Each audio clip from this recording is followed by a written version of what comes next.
Bismillahirrahmanirrahim. Assalamualaikum warahmatullahi wabarakatuh. Alhamdulillahi wa kafa wa usalli wa usallimu ala sayyidina Muhammadinil Mustafa sayyidina wa maulana Muhammadin wa ala alihi wa sahbihi wa man tabi'ahu wa man wafa. Melanjutkan ngaji kita Quran Surah Ali Imran juz 3 ayat ke-49, 50 dan 51. A'udzu billahi minasyaitonir rajim. Bismillahirrahmanirrahim. Wa rasulan ila bani Israila anni qad ji'tukum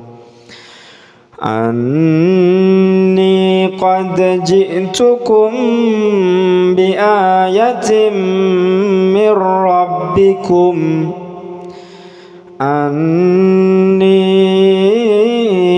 akhluqu lakum minat tini kahayati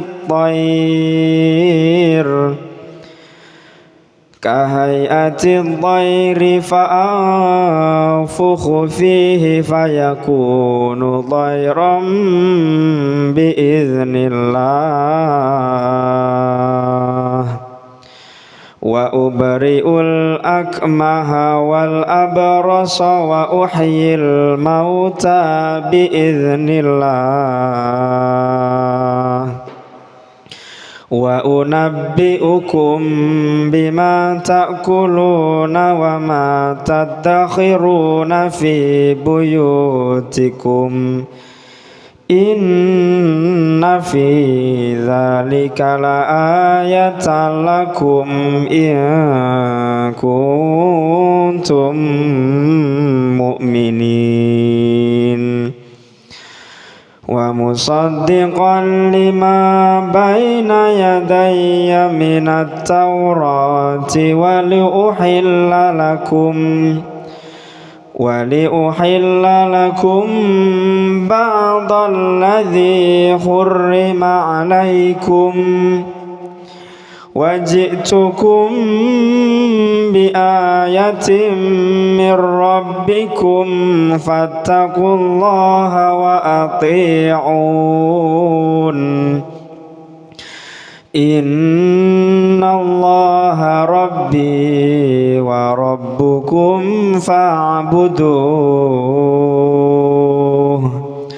hadza siratum mustaqim. Shadaqallahul azim. Radhiyallahu ta'ala anna wa ankum wa an kafatil mu'minin. Bismillahirrahmanirrahim. Wa rasulan ila bani Israila anni qad ji'tukum bi ayatin mir rabbikum. Allah Subhanahu wa ta'ala berfirman, wa rasulan ila bani Israil, kedatangan Nabi Isa alaihissalam selanjutnya kepada Bani Israel ini sebagai rasul. Anni qad ji'tukum bi ayatin mir rabbikum, sesungguhnya aku Nabi Musa alaihissalam qad ji'tukum bi ayatin mir rabbikum, sungguh telah datang kepada kalian membawa tanda-tanda dari Tuhan kalian. Ayat dalam bahasa Arab, dalam bahasa Indonesia artinya tanda. Ketika seseorang tidak mempercayai ataupun ragu terhadap suatu pernyataan, maka bolehlah kalau orang yang dipertanyakan ini memberikan tanda. Untuk apa? Untuk meyakinkan. Benarkah bapak ini adalah walinya dari Farhan? Benar. Apa buktinya? Karena kami memiliki golongan darah yang sama. Dites betul. Nah, tanda bahwasannya beliau ini adalah orang tuanya Farhan karena golongan darahnya sama. Ataupun ketika seseorang bertanya kepada Nabi Muhammad, apakah tanda-tanda kerasulan Nabi Muhammad, maka Allah memberikan jawaban. Normalnya ketika seseorang meminta bukti, meminta tanda, dan kemudian diberikan tanda, harusnya orang ini percaya. Bani Israel, oleh Allah Subhanahu wa taala diberikan banyak sekali tanda-tanda yang menerangkan bahwasannya Nabi Isa alaihissalam, Nabi Musa alaihissalam, ya, nabi-nabi yang lainnya ini turun untuk berdakwah kepada mereka, mengajak beriman kepada Allah.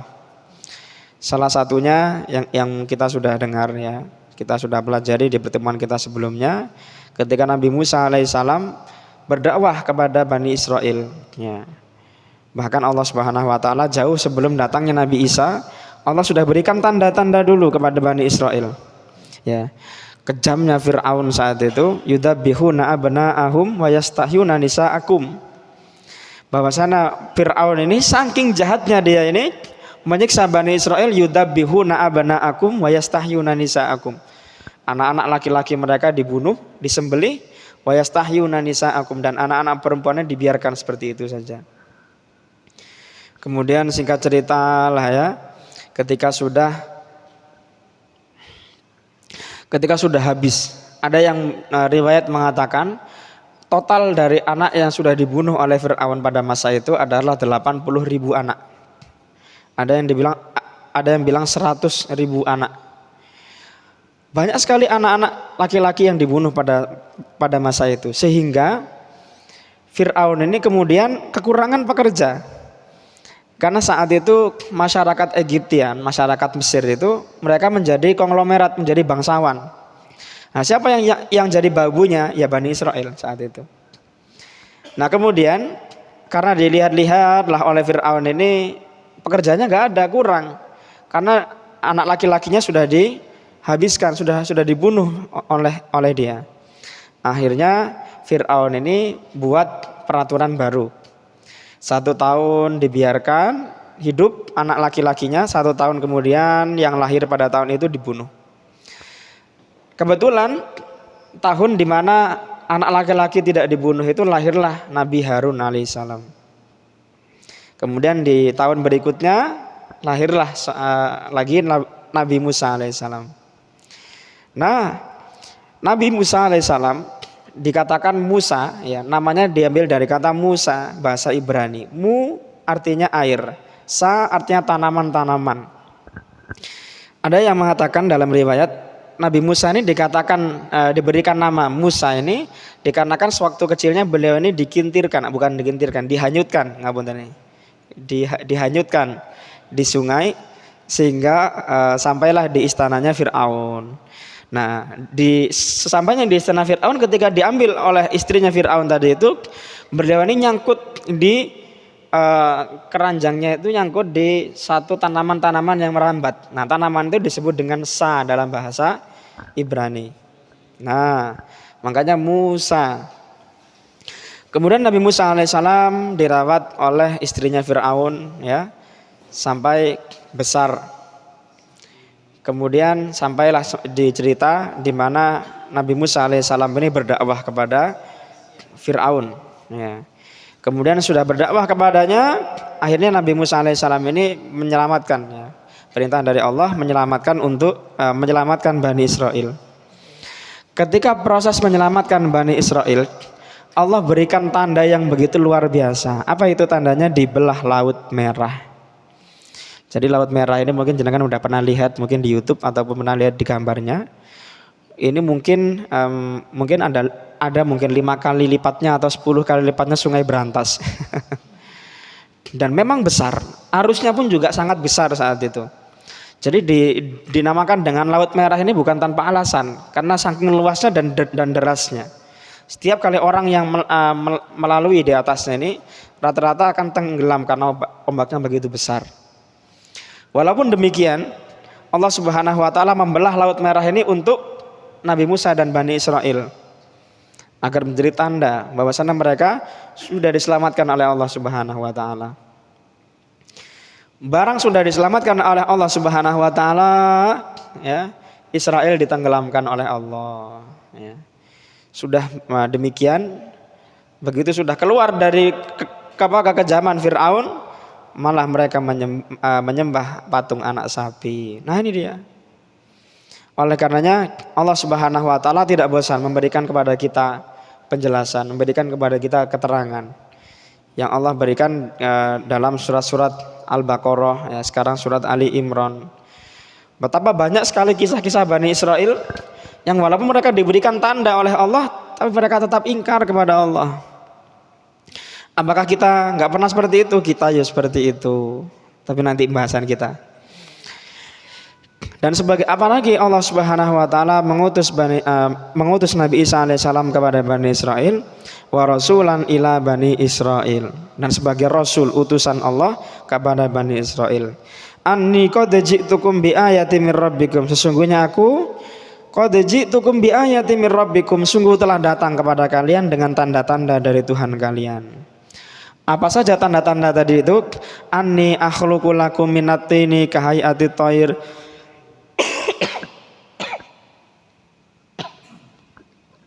sesungguhnya aku menciptakan untuk kalian minati ini kahayati thair, dari tanah liat. Nah, tanah liat saat itu Nabi Musa alaihissalam bentuk burung. Kemudian fa'afuhu fihi, maka aku menyebulnya, ya, meniupnya, fayakunu thairan, maka menjadilah tanah liat yang dibentuk burung tadi itu, fayakunu thairan, maka menjadilah dia seekor burung. Dengan izin siapa? Biidznillah. Ya, pokoknya kalau kita perhatikan surat Ali Imran ini semuanya berisi tanda-tanda kekuasaan Allah. Baik itu yang bisabab, baik itu yang bighairi sabab, baik itu yang melalui perantara, baik itu dengan yang tanpa perantara. Dan hampir semuanya pasti bertuliskan biidznillah, dengan izin Allah. Minggu lalu kan sudah kita bahas ya. Ketika kita berusaha, entah itu dalam bentuk pendidikan, entah itu dalam bentuk usaha duniawi, ketika kita menemui kegagalan ataupun kita mendapatkan kesuksesan, semuanya biidznillah, dengan izin Allah. Ada orang yang masuk ke rumah sakit dengan penyakit yang sama, dengan dokter yang sama, obat yang sama, ruangan yang sama. Yang satu sembuh, yang satu dipanggil sama Allah. Ada orang yang berusaha di pasar yang sama, dengan dagangan yang sama, di tempat yang sama. Yang satu ya dengan harga yang sama, ya, dengan harga yang sama. Yang satu kaya, yang satu ya segitu-segitu aja. Bagaimana jawabannya? Belum waktunya. Jawabannya sederhana, cuma 2 kata saja, belum waktunya.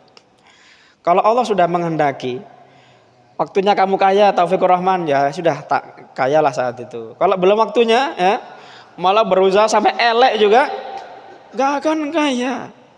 Kenapa? Karena belum izinnya Allah belum datang. Ada orang lah dia ya, ada orang menikah 20 tahun lamanya gak kunjung punya anak. Ada yang belum menikah sudah punya anak juga. Ya. Nah, ya. Kalau katanya apa? Faktor X, bukan faktor X, belum dapat izin dari Allah. Coba jangan perhatikan. Kadang-kadang yang diuji ya, 10 tahun lah nggak punya anak, 20 tahun lah nggak punya anak. Kita lihat malah ustadz ya. Kenapa? Karena ujian saat itu. Untuk memantapkan iman. Percaya nggak kamu sama Allah? Buktinya yang Allah sebutkan dalam Al-Quran, siapa yang diuji sama Allah gak punya anak?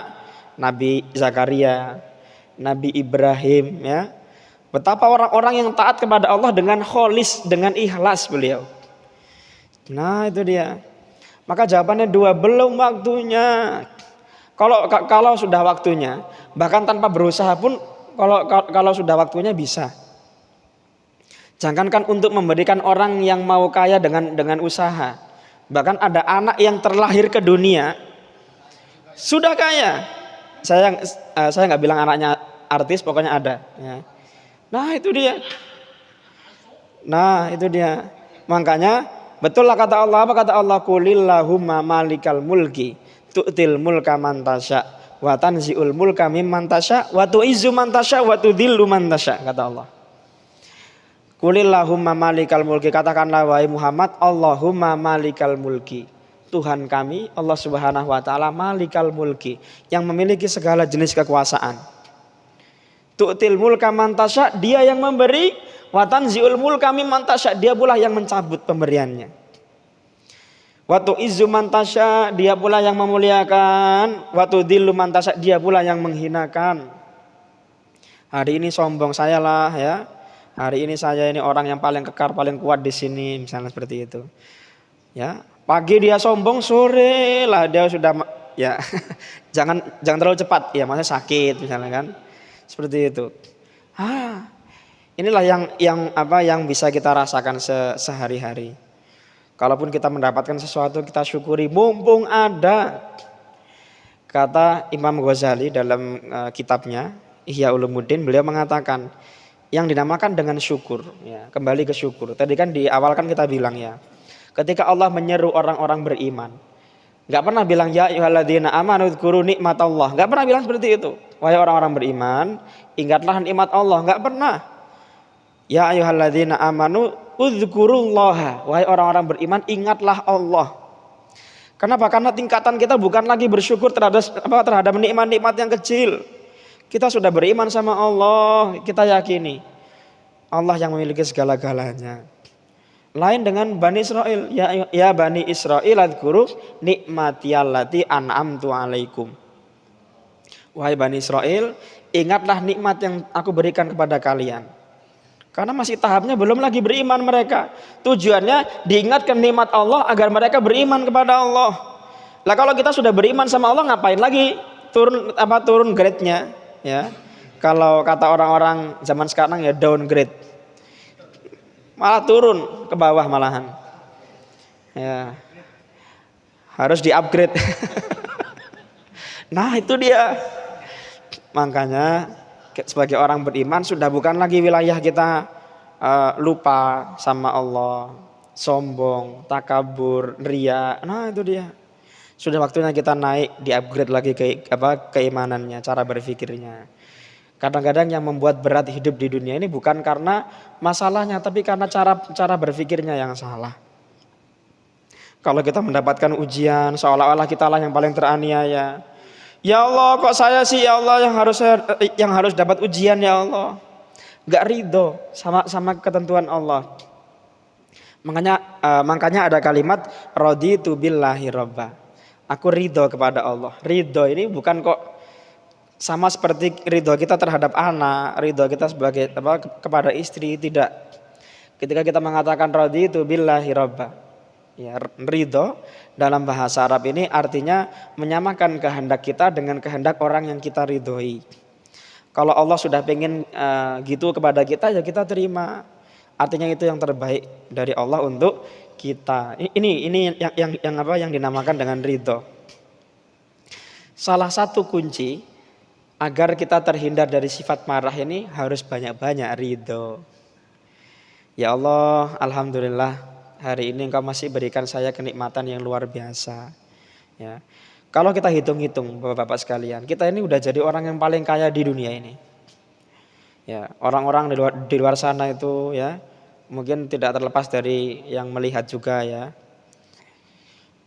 Ada orang-orang di luar sana itu rekeningnya penuh 50 miliar. Mobilnya di garasi ada 5 berjajar nunggu dipakai. Ya, istrinya di rumah ada 4 misalnya seperti itu. Ya.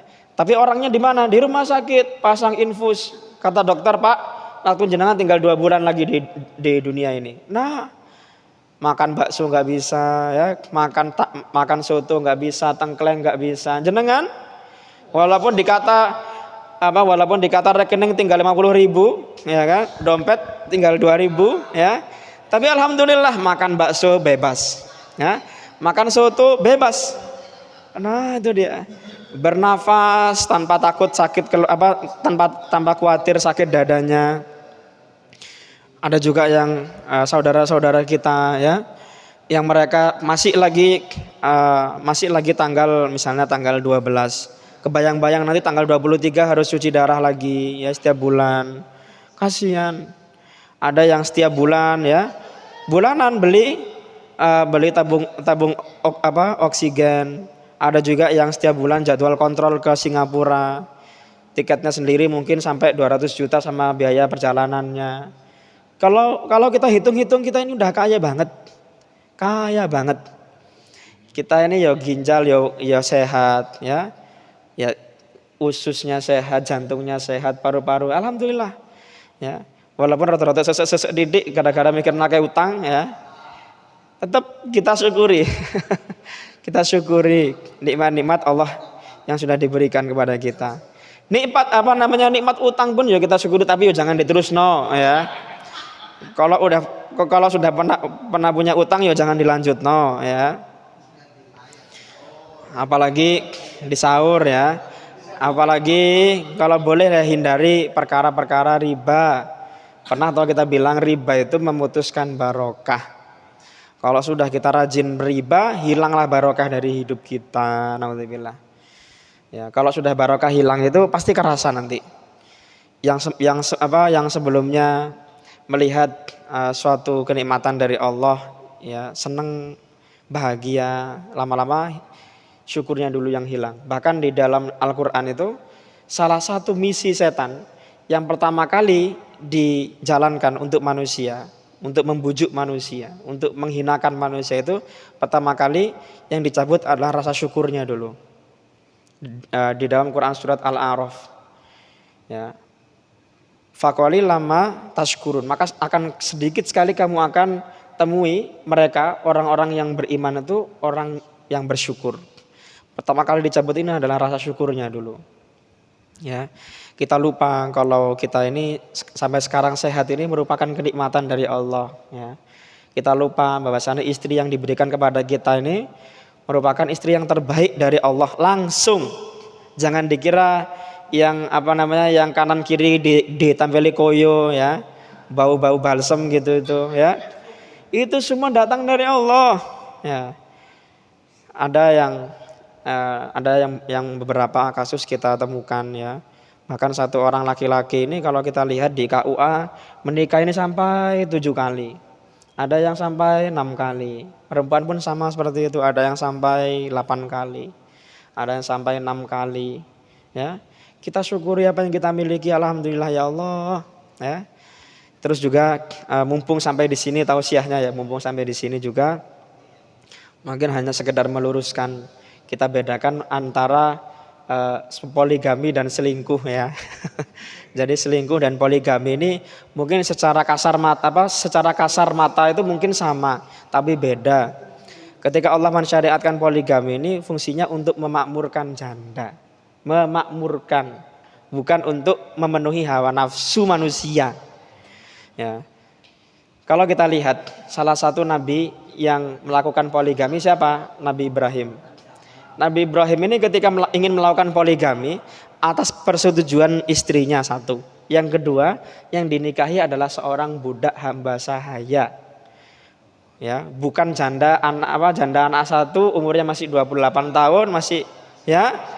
Nah, kemudian ini dia ya. Makanya harus hati-hatilah sama hati ya. Ketok ada perempuan cantik dikit langsung tertarik ya. Nah itu dia. Betul kata Pak kameramen ini ya, harus hati-hati. Nggih, begitu nggih Pak kameramen. Nah itu dia.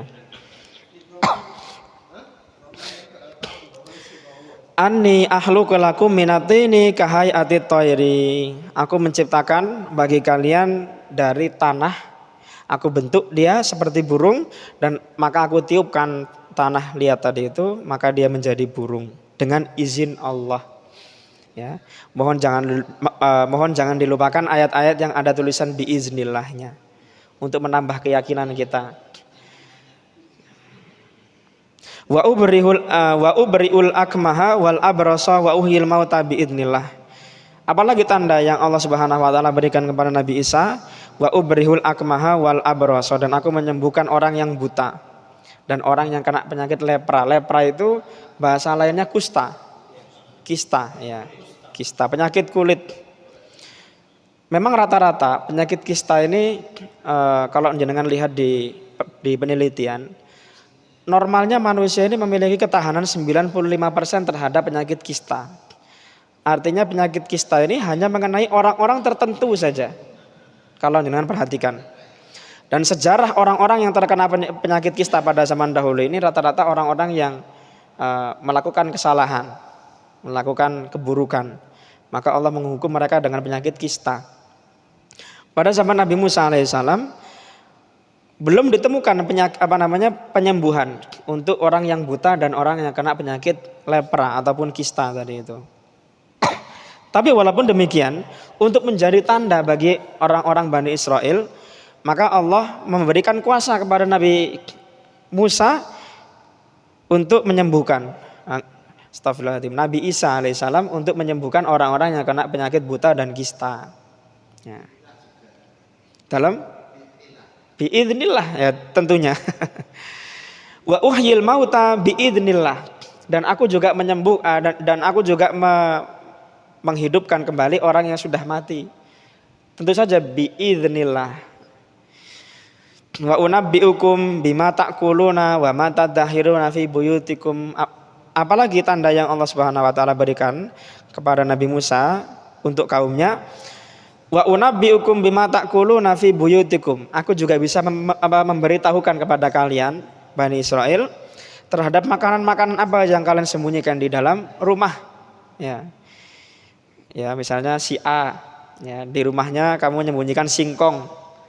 Di bawahnya di bawah tanah pojok kanan kiri, ya, pojok kiri atas, ya, pojok kiri atas pula, pojok kiri sebelah sana gitu kan. Kamu di rumah ada beras segini, seperti itu. Wa ma tadahhiruna fi buyutikum inna fi dzalika laayatan lakum in kuntum mu'minin. Sesungguhnya di dalam demikian itu, di dalam tanda-tanda yang sudah Allah Subhanahu wa taala sebutkan,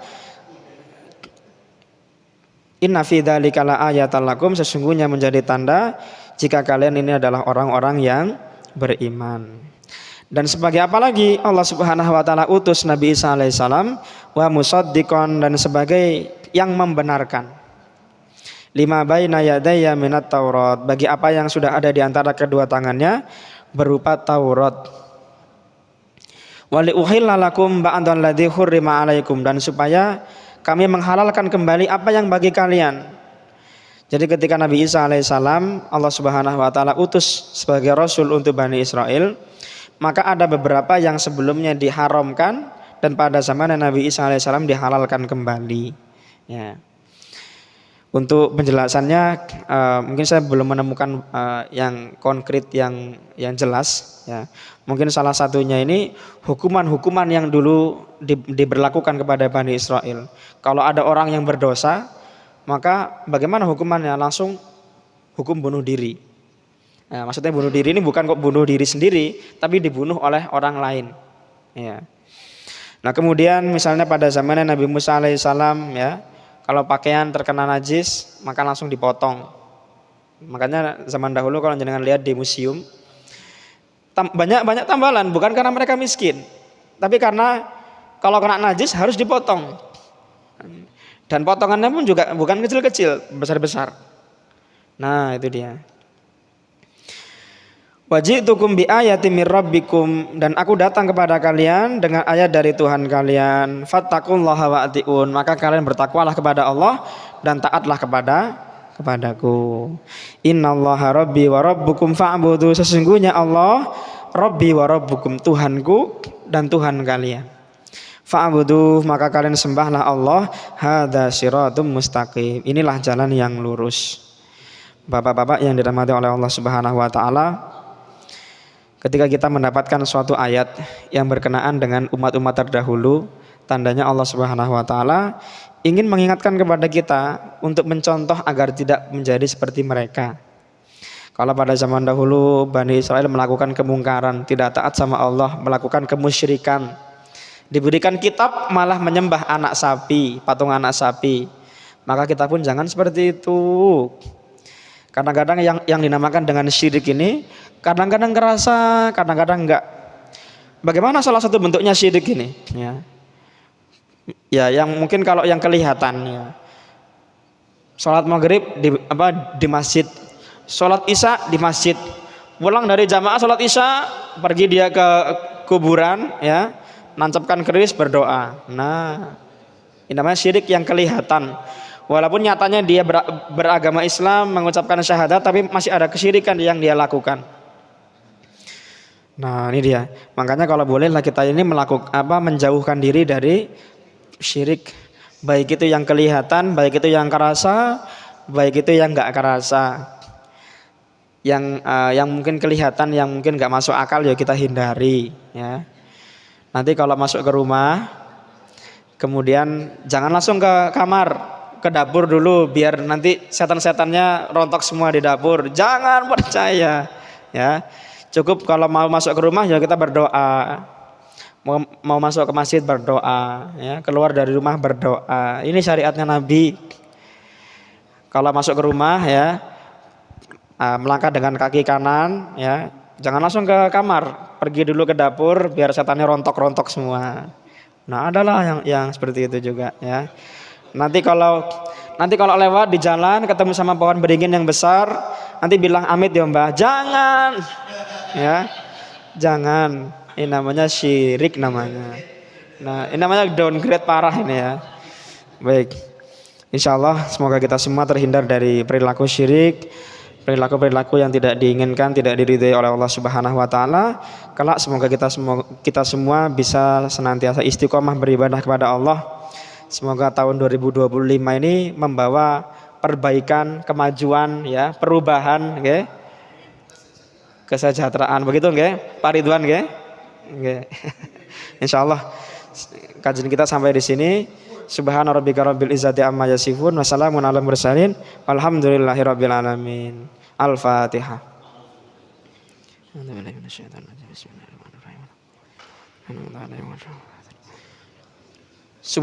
Subhanakallahumma wa bihamdika asyhadu an la ilaha illa anta astaghfiruka wa atubu ilaik.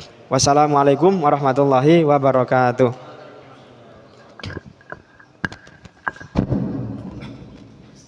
Ini mungkin terpisah.